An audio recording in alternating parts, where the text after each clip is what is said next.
are bringing up to me, and that was mentioned to me in JLC, that people are frustrated and concerned about the real nebulous, unclear language about how to implement, is it 342 Acton's bill? 348, thank you. I'm always getting the numbers wrong.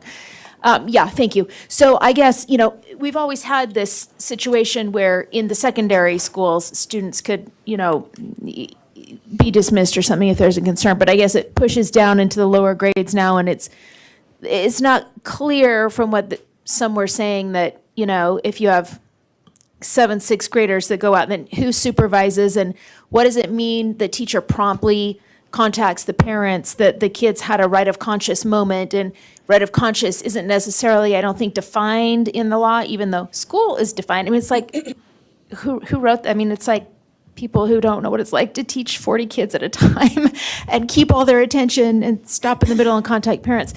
Is that kind of the expectation of this, really?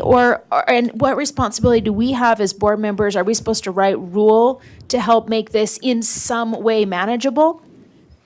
I think that is the expectation, that the state board is going to come up with provisions and guidance to make it more manageable. And I mean, as staff, I know we were discussing that bill and that heavy burden of that expectation coming from some to somehow make HB 348 clearer or easier to implement for teachers and administrators. And of course, I think the staff at USBE as well as the board, that is what we all want, right? Is to help support LEAs in their implementation. I will say that we were reviewing and referring to the differences between HB 348 and a provision that's already in R277-700, which is the graduation requirements. Board rule in there already, parents and students do have the right to request a substitute or alternate course requirement, including extracurricular activity or experience.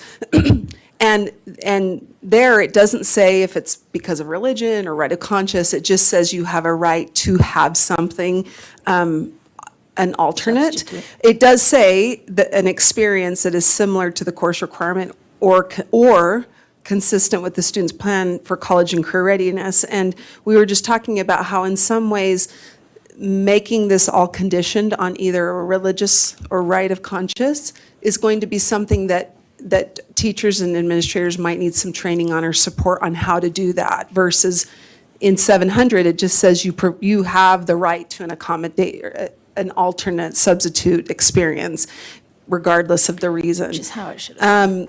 And there's some question about what it means to penalize versus, the rule again does state that there is an expectation that there may be an experience. So we'll present all of this, R277-700, and maybe ask our administrators and educators what their practice has been, because the rule also said that LEAs should have a policy on this, and there might be some things we can learn from that could help inform your rulemaking when we come to Representative Acton's. But I have had a couple of people worried about how to interpret right of conscience, and so the question will be whether the board will want to define it. It doesn't explicitly say that the board shall define right of conscience.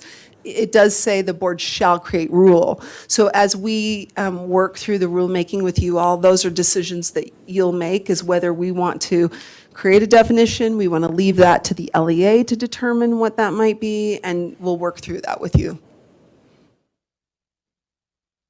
Okay. Thank you.